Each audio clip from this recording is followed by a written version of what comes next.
दोस्तों, इस वीडियो में आप देखेंगे एक फैंटेसी एडवेंचर मूवी की कहानी। एक प्रसिद्ध उपन्यास पर आधारित इस फिल्म की कहानी रहस्य, रोमांच और एक्शन से भरपूर है, जिसे देखकर आप लोगों को काफी मजा आएगा। इसलिए वीडियो को पूरा आखिरी तक जरूर देखें। तो चलिए अब कहानी शुरू करते हैं। फिल्म की शुरुआत में कुछ सालों पहले चीन के एक प्राचीन गुफा में एक खोज करने वाली टीम को दिखाया जाता है। टीम का प्रोफेसर अपनी टीम के लोगों से कहता है, हम मिंग वंश के सेनापति के मकबरे में आ गए हैं। मेरे शोध के अनुसार समुद्री लुटेरे डाकू जैक के खजाने तक पहुंचने की जानकारी जिस किताब में लिखी है वो मिंग सेनापति के मकबरे में ही होनी चाहिए। प्रोफेसर का शिष्य और उनका बेटा वांग कहता है, मकबरे के अंदर जाने के लिए गहरी खाई पार करनी होगी और यहाँ के सुरक्षा तंत्र के अनुसार अगर यहाँ लगे यंत्र को ग्रहों के सही क्रम में घुमाया जाए तो छिपा हुआ पुल खाई के ऊपर आ जाएगा। ये कहकर वांग जैसे ही यंत्र को एक क्रम में घुमाता है, वहाँ लगा तंत्र सक्रिय हो जाता है और चौकोर पत्थरों से एक पुल बनकर खाई के दोनों छोरों को जोड़ देता है। पुल बनते ही जब वांग उस पुल की ओर बढ़ता है तो प्रोफेसर उसे रोकते हुए कहते हैं, यहाँ बहुत खतरा है, इसलिए पहले मैं अंदर जाऊंगा। तो अब सबसे पहले प्रोफेसर उस पुल पर आगे बढ़ता है, लेकिन इस दौरान उनका पैर एक खांचे पर पड़ते ही गुफा में लगी बड़ी बड़ी मूर्तियों के मुंह से निकले तीरों से उन पर हमला होने लगता है। खुद को बचाने के चक्कर में प्रोफेसर पुल से गिरकर लटक जाते हैं, लेकिन फिर अपनी छड़ी की जंजीर पुल पर फंसाकर वो वापस पुल के ऊपर आ जाते हैं और पीछे खड़े वांग से कहते हैं, इस पुल के हर चौकोर खांचे पर फेंगसुई के अलग अलग पैटर्न बने हैं। ये सुनकर वांग अपना फेंगसुई यंत्र देखकर प्रोफेसर से बताता है, आपको विपरीत चिन्हों वाले खांचे पर ही पैर रखना चाहिए, नहीं तो यहाँ के सुरक्षा तंत्र की वजह से आप खतरे में पड़ जाएंगे। ये जानकारी मिलने के बाद प्रोफेसर कलाबाजी करते हुए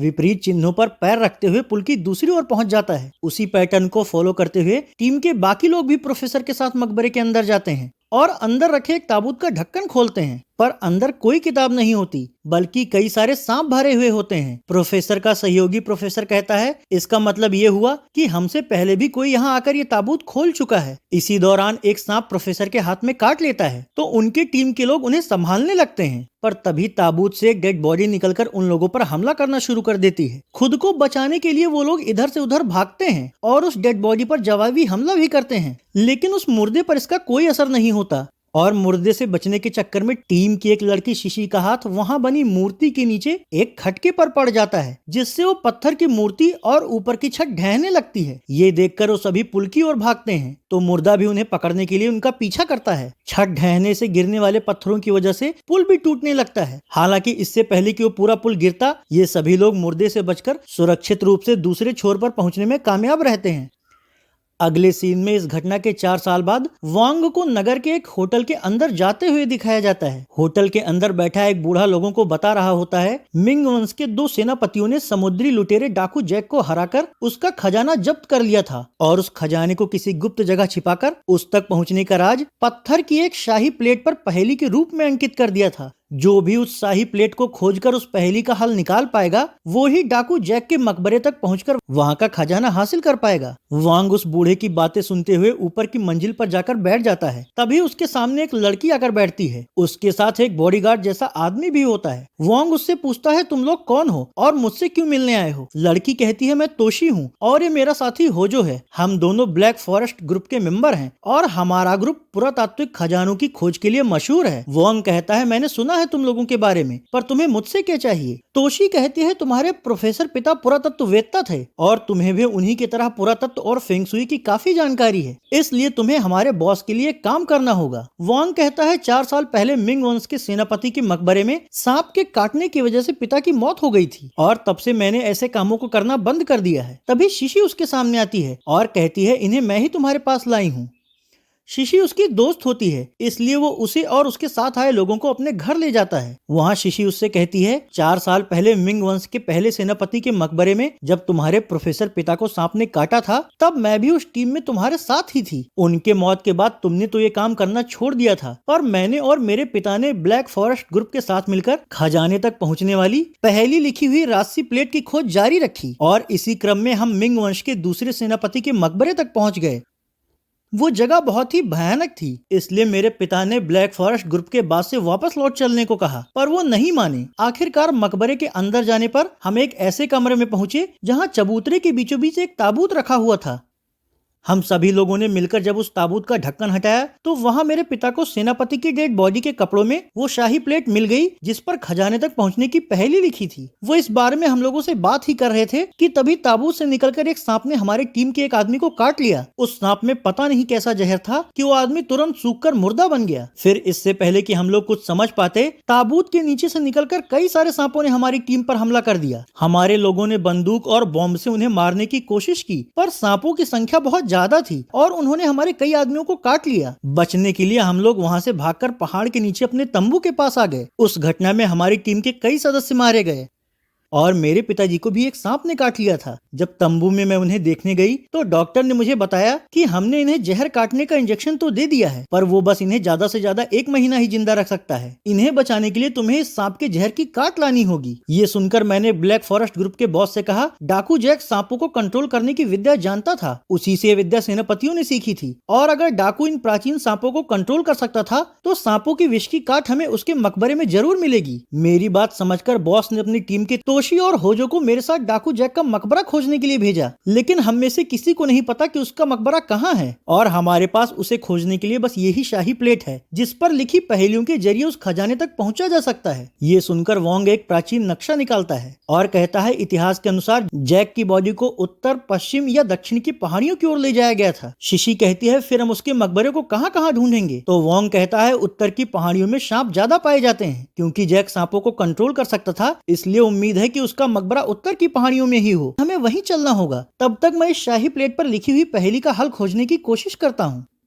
तो अगले दिन ये लोग ट्रेन में सवार होकर उत्तर की ओर जाने के लिए निकल पड़ते हैं। जिस बोगी में ये लोग बैठे होते हैं उसके अंदर मकबरा लुटेरों का एक गिरोह भी होता है। उस गिरोह का एक टकला आदमी इन लोगों के पास आता है और उनसे मेज पर रखी हुई मिंग वंश की शाही पत्थर की प्लेट मांगता है। तो तोशी और होजो उससे कहते हैं, अपनी सलामती चाहते हो तो यहाँ से चले जाओ। इस पर वो टकला तोशी की टांगों पर हाथ रखकर उसे छेड़ने लगता है, तो होजो उसे एक मुक्का मारकर नीचे गिरा देता है। ये देखकर टकले की गिरोह के लोग उसे संभालते हैं और फिर उसके कहने पर होजो पर हमला करना शुरू कर देते हैं। इस पर होजो उन सबसे भिड़ जाता है और उन्हें मारने लगता है। वो अकेले ही कई लोगों को मार रहा होता है। इसमें ट्रेन की खिड़कियां भी टूट जाती हैं। जब गिरोह के लोग होजो से जीत नहीं पाते तो दूसरी बोगी में जाकर अपने सरदार पाशा को बुला लाते हैं। पाशा भी होजो की तरह ही काफी ताकतवर होता है और आते ही वो होजो पर जोरदार हमला करता है। जवाब में होजो भी उस पर पलटवार करता है और इस तरह दोनों में जोरदार लड़ाई शुरू हो जाती है। इसी बीच पाशा की नजर जब सीट के पीछे छिपे वोंग पर पड़ती है तो वो लड़ाई बंद कर देता है, क्योंकि वो और वोंग दोस्त होते हैं। लड़ाई रुकने पर वोंग पाशा को पूरा मामला बताता है और उससे कहता है, क्या तुम्हें जैक का मकबरा पता है? पाशा कहता है, तुम्हें तो पता है, मैं कई सालों से बड़े बड़े मकबरों का खजाना लूटने का काम करता हूँ, पर आज तक मुझे कभी भी जैक के मकबरे का पता नहीं चल पाया। अगर पता होता तो हम उसको कब का लूट चुके होते। इस पर तोशी कहती है, हमें खजाना नहीं चाहिए, हम बस प्राचीन सांप के जहर की काट ढूंढ रहे हैं, खजाना तुम ले सकते हो। इस पर पाशा कहता है, उत्तर की पहाड़ियों के पास एक रहस्यमयी गांव है। उस गांव के लोग किसी डोम भगवान की पूजा करते हैं और वो लोग कई अजीबोगरीब परंपराओं को मानते हैं। गांव से थोड़ी ही दूरी पर पुराने कब्रिस्तान में डोम घाट का एक प्राचीन मंदिर है, पर किसी वजह से गांव वालों ने उस कब्रिस्तान वाले इलाके को वर्जित क्षेत्र घोषित कर रखा है, क्योंकि आज तक जो भी वहां गया वो कभी वापस नहीं लौटा। इसी वजह से गांव के पास के उस वर्जित क्षेत्र में कोई नहीं जाता। बातें करते करते ये लोग उत्तर की पहाड़ियों की तराई क्षेत्र में पहुंच जाते हैं।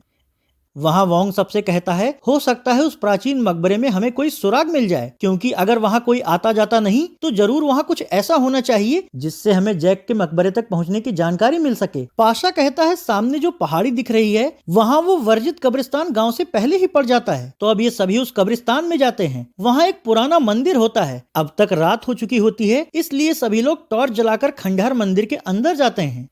अंदर कुछ पुरानी मूर्तियां होती हैं। वो लोग उसे देख ही रहे होते हैं कि तभी उन्हें संगीत और नाटक की आवाज सुनाई पड़ती है। आवाज का पीछा करके ये लोग अंदर एक हॉल में जाते हैं जहां मंच पे कुछ लोग नाटक कर रहे होते हैं और बाकी लोग सामने बैठकर देख रहे होते हैं। वोंग कहता है, ये तो भूतिया नाटक है। पाशा कहता है, इसे तो आत्माएं करती हैं, इसका मतलब ये लोग इंसान नहीं है, जल्दी से यहाँ से निकलो। पर जब ये लोग वहाँ से निकलने के लिए पीछे मुड़ते हैं तो देखते हैं पीछे दीवार बंद हो चुकी है। इससे डरकर जब ये लोग दोबारा सामने मुड़ते हैं तो तो स्टेज पर कोई नहीं होता, बल्कि उनके सामने आकर वो मुर्दे पुआल से ढके कपड़ों में इन सब पर हमला करने लगते हैं। मुर्दों से बचने के लिए ये लोग इधर उधर भागते हैं और उन पर जवाबी हमला भी करते हैं, पर उन मुर्दों पर इन लोगों के हमलों का कोई असर नहीं हो रहा होता। ये देखकर तोशी कहती है इनसे लड़ना बेकार है। वहीं पर बाहर निकलने का रास्ता ढूंढ रहा वांग अपने कंपास में देखी गई दिशा के आधार पर सबको लेकर मंच के बगल के गलियारे की ओर भागता है, जिससे ये लोग खंडहर से बाहर निकलने में कामयाब हो जाते हैं। पाशा सबसे कहता है यहाँ तो लेने के देने पड़ जाते, तो वॉन्ग कहता है पहले यहाँ से निकलकर उस गांव में चलते हैं, शायद वहाँ हमें इस जगह और जैक के मकबरे के बारे में कुछ पता चल पाए। तो यहाँ से चलकर ये लोग गांव की सीमा में दाखिल होते हैं। गांव की सीमा और निषिद्ध क्षेत्र के बीच गांव वालों ने घंटियां लगी हुई एक रस्सी बांध रखी थी ताकि कोई भी वहाँ प्रवेश न करे। गाँव की सीमा के अंदर डोम गॉड की पूजा कर रहा है एक ग्रामीण जब इन लोगों को निषिद्ध क्षेत्र से अंदर आते हुए देखता है तो डरकर गाँव की ओर भागता है। वहाँ एक शिलालेख होता है। सुशी उसे पढ़कर अपने साथियों से बताती है इस पर लिखा है इस रस्सी के पास वर्जित क्षेत्र है और वहाँ किसी को नहीं जाना चाहिए। अब यहाँ से ये लोग उस रहस्यमय गांव के अंदर जाते हैं। उस समय गांव वाले कोई कर्मकांड कर रहे होते हैं। उन लोगों ने वहाँ के एक विशाल पेड़ पर रस्सी से एक लड़की को बांधा हुआ होता है। गांव के और अंदर जाने पर एक घर से एक लड़की निकलकर उन लोगों से पूछती है आप लोग कौन हैं, क्योंकि इस गाँव में बाहर से कभी कोई नहीं आता। पासा उससे कहता है हम यहाँ से गुजर रहे थे और आराम करने के लिए हम लोग यहाँ 1-2 दिन रुकना चाहते हैं, इसलिए तुम हम लोगों के लिए रहने और खाने पीने का इंतजाम कर दो। इन सब के लिए हमारे साथी तुम्हें पैसे देंगे। लड़की कहती है ठीक है, आप लोग गांव के अतिथि गृह में रुकिए, मैं खाने पीने का इंतजाम करने जा रही हूँ। अब वांग अपने साथियों को अतिथि गृह में आराम करने को भेजकर खुद शिशी के साथ गांव का मुआयना करने निकलता है। गांव के अंदर घूमते टहलते हुए ये लोग उस पेड़ के पास पहुँचते हैं जहाँ कुछ देर पहले गाँव वाले कर्मकांड कर रहे थे।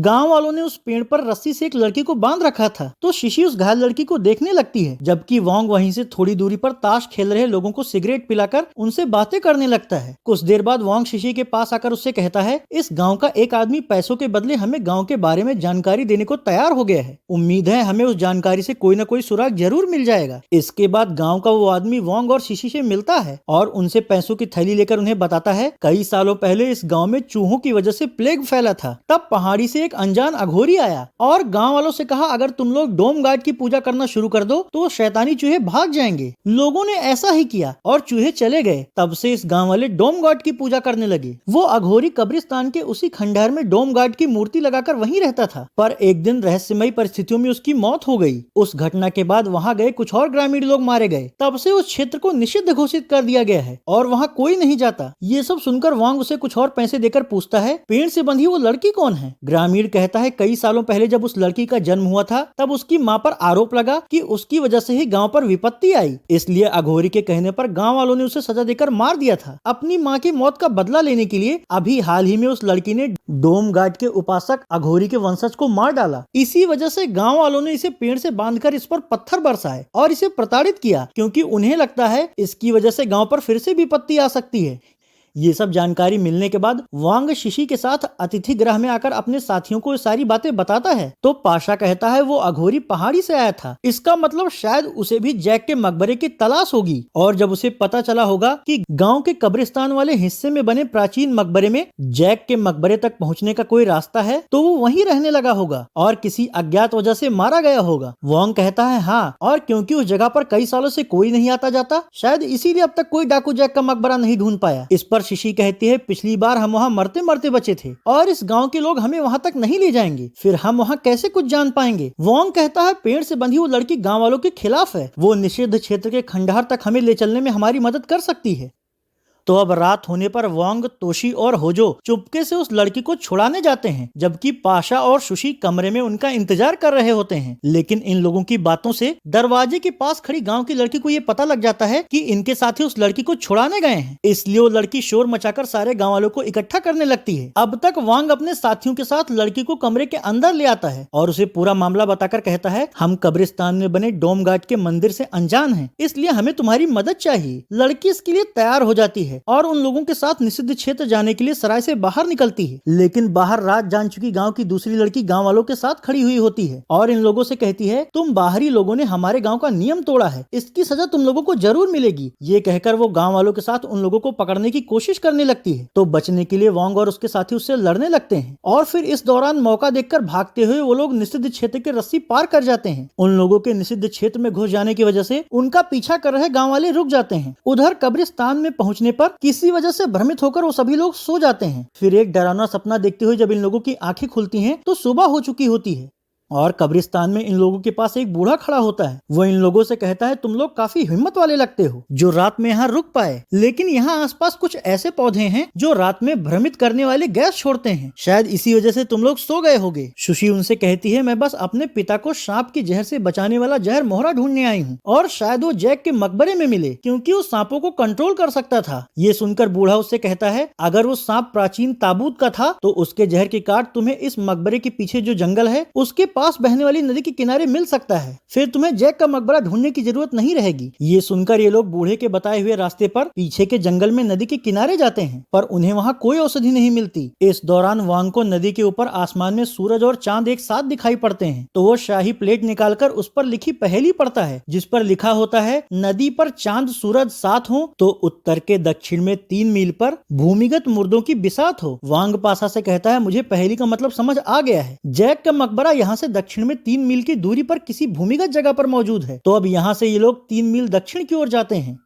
अब क्योंकि पाशा मकबरा लूटने में माहिर होता है, इसलिए वो अपने यंत्रों के जरिए जमीन में उस जगह का पता लगाता है जहां नीचे मकबरा होने की संभावना होती है। इसके बाद ये सभी लोग मिलकर उस जगह पर एक गहरा गड्ढा खोदना शुरू करते हैं और आखिरकार रात होते होते गड्ढा तैयार हो जाता है। फिर ये लोग गाँव वाली लड़की को वहीं रुकने को कहकर खुद एक एक करके रस्सी के जरिए गड्ढे में नीचे उतरते हैं और वहां से एक दूसरे जंगल के अंदर पहुंच जाते हैं। उस जंगल में वांग अपने फेंगशुई यंत्र के आधार पर अपने साथियों को लेकर आगे बढ़ता है और एक रहस्यमयी गुफा के द्वार तक पहुंच जाता है। उस गुफा के भीतर जाने पर ये लोग एक मकबरे के अंदर पहुंच जाते हैं। मकबरे के गलियारे में कई रहस्यमय मूर्तियां लगी होती हैं जिनसे अचानक से कोई जहरीली गैस निकलने लगती है। ये देखकर ये लोग अंदर की ओर भागते हैं और एक गेट के जरिए किसी हाल में पहुंच जाते हैं। उस हाल में एक ताबूत खड़ा होता है। ये देखकर पासा एक रस्सी फेंककर उस ताबूत का ढक्कन सरकाता है। ताबूत के अंदर एक मुर्दा सिपाही लेटा होता है जो कि ढक्कन खुलते ही ताबूत से निकलकर उन लोगों पर हमला करने लगता है। इससे घबराकर वो लोग खुद को बचाते हुए उस मुर्दे पर गोली और बारूद फेंककर उसका ध्यान बटाने की कोशिश करने लगते हैं। इसी बीच दीवार पर लगी एक बटन दबाकर तोशी ताबूत के अंदर एक गुप्त द्वार खोल देती है और ये सभी लोग उसके जरिए एक दूसरे गुफा में पहुंच जाते हैं। जब मुर्दा उनके पीछे नहीं जा पाता तो वो उन लोगों को रोकने के लिए खुद को गला लेता है। इससे उसके अंदर का विषैला खून आसपास फैलने लगता है और इस वजह से गुफा में कंपन होता है और दीवारें हिलने लगती हैं। दूसरी ओर वांग और उसके साथी एक ऐसे कमरे में पहुंच जाते हैं जहां कई ताबूत रखे हुए होते हैं, पर वहां भी खतरा कम नहीं होता